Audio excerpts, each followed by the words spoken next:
All right, this is the first 3 pages of the review for quiz P1-P3.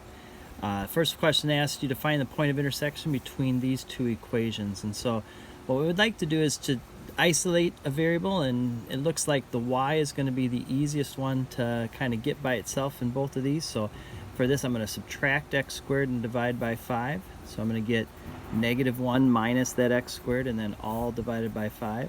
So that's what y equals for this one. And then for this one, a little bit easier, just add the 2x over, we get 4 plus 2x. Okay, so since y is equal to this and y is equal to that, I'm looking for the place where the two y's would be the same. And so in other words, I want to know, when does -1 minus x squared over 5, when does that equal 4 plus 2x? Okay, now this can be a little intimidating at first. The easiest thing to do is get rid of the part that scares you, and it's probably this dividing by 5. So let's multiply by 5, okay? And we'll just distribute that here. So we're going to get -1 minus x squared equals 20 plus 10x, okay? In a case like this, anytime we have a quadratic, an x squared term, we want to get everything equal to 0. And we'd like to get that x squared to just be plain x squared. So we're going to add this over, and we're going to add 1 over. So we're going to get that x squared over here. We'll have that 10x as well. And then we'll have 20 plus this one, which is 21. Okay. Now we're looking for two numbers that multiply to equal 21 and add to equal 10. Those numbers are 7 and 3. And we get x equal to -7 or -3. All right, so those are our two x points. So as terms of our ordered pairs here, I'm going to put -7 and 3 in. Oh, I'm sorry, -3. Okay. Now, if I want to know what the y values are, I'm just going to put these back in, and both of these equations should give me the same answer. So why in the world would I pick the tough one, right? I probably should just pick the easier of the two to work with. So if I throw -7 in here, 2 times -7 is -14, plus 4 is -10. Put this -3 in, 2 times -3 is -6, plus 4 is -2.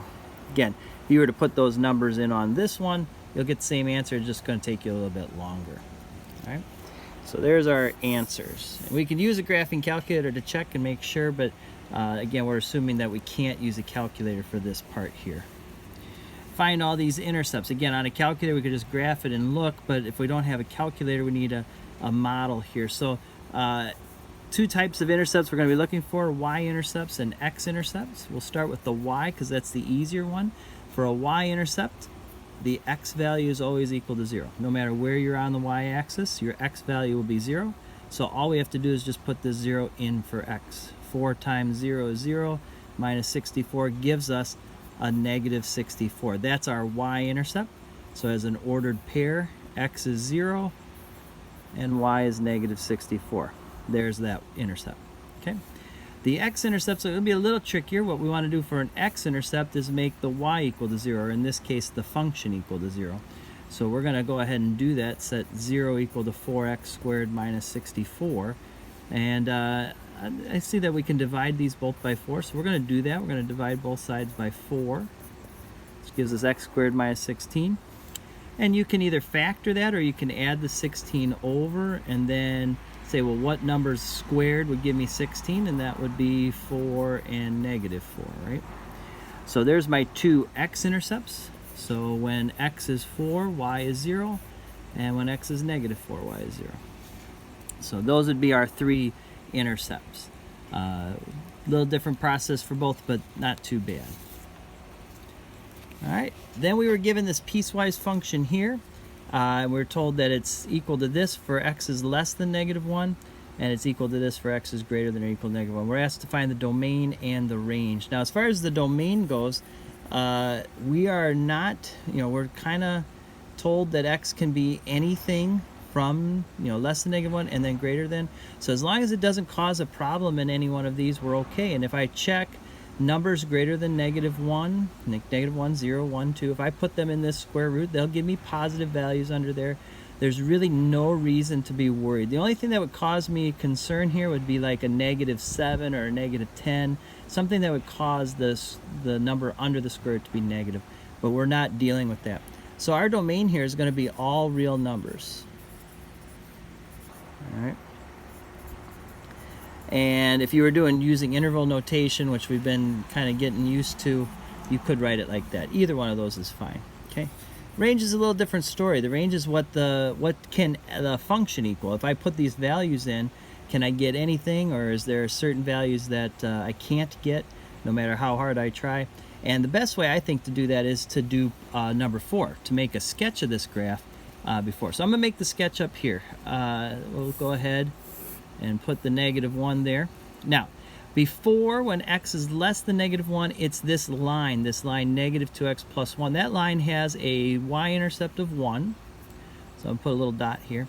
And a slope of -2. So it goes down 2 and over 1, down 2 and over 1. Now, this is what that line looks like. But again, it only is for that, this function is only that for x is less than -1. So if I kind of bring this back, instead of going down 2 over 1, if I go up 2 and over 1, I'm going to start right there with an open circle because it's just less than, not less than or equal to.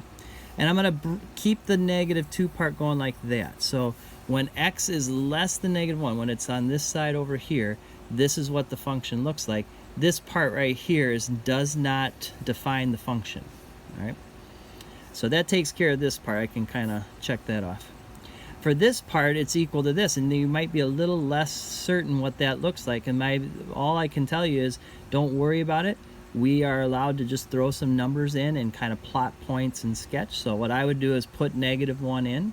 If you put -1 in, we get -1 plus 5, which is 4. The square root of 4 is 2. It's got this negative in. We're going to get -2. So I'm going to put a filled in circle there. Okay. And then if I were to put, say, 0 in, I get the negative square root of 5, which is a little more like a -2.2, somewhere right in there. If I were to put 1 in, I get square root of 6, which again is a little more negative. Eventually I'll get out to 4. And if I were to put 4 in there, 4 plus 5 is 9, I get square root of 9, which is 3. I end up with a -3 for that.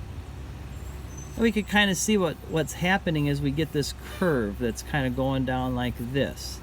All right, it kind of looks like a parabola that's been turned on its side, and that's what the square root function does, is it just takes a parabola and turns it kind of 90 degrees.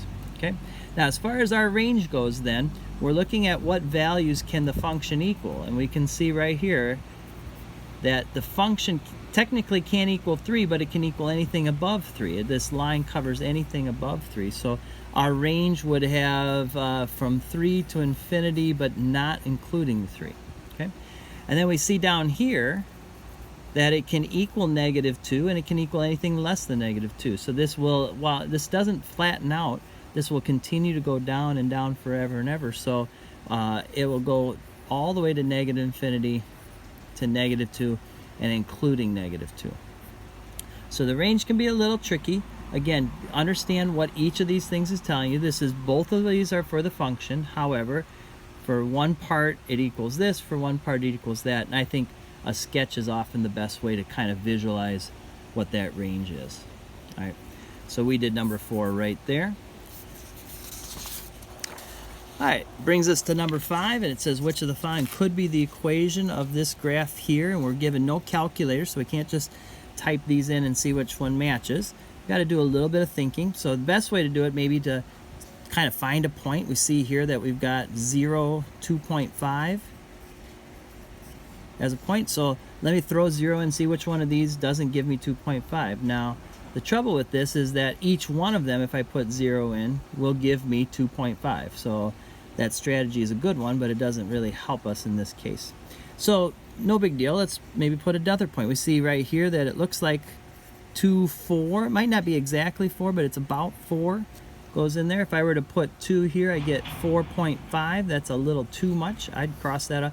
Plus, this should give me a line, right? It's a y-intercept and a slope, and this is certainly not a line. Same thing here. This should give me a parabola. And if I put 2 in, I'm not going to get that, so I can cross that out. This one we just said is the flip parabola, right? That's not the technical name for it, but it'll get the job done. It's just a parabola that's been turned on it, and that's not what we're seeing here, so we can get rid of that. You might remember a cubic function from your time in pre-calc, and that's certainly what's going on here. But if you didn't, you could try putting 2 in, and 8 times 0.2 is 1.6, plus 2.5 is 4.1, and that's about what we're seeing there. And each of these points that you try is going to kind of line up with this equation right there, okay? And again, these cubic functions that have an x cubed all kind of have a same shape to them, so we can kind of predict that. And the natural log, that one's the one that you're probably least familiar with, and a natural log function has an asymptote right here along the y-axis. It comes up and then it levels off kind of like that. It looks kind of like an exponential function, and certainly not what we're seeing here. So D is our choice on that one. For our last one here, we're given f of g of 13. What we want to do is always start on the inside, so put 13 into the g function. G of 13 would be the square root of 13 plus 3, which is 16, which gives us 4. Okay, so G of 13 is 4, so that means what we can do now is go f of not G of 13, but f of 4. And that means we'll put 4 into the f function. 5 times 4 minus 2 is 20 minus 2, which is 18. So hopefully you feel good on those problems. We'll try the other 3 pages here next.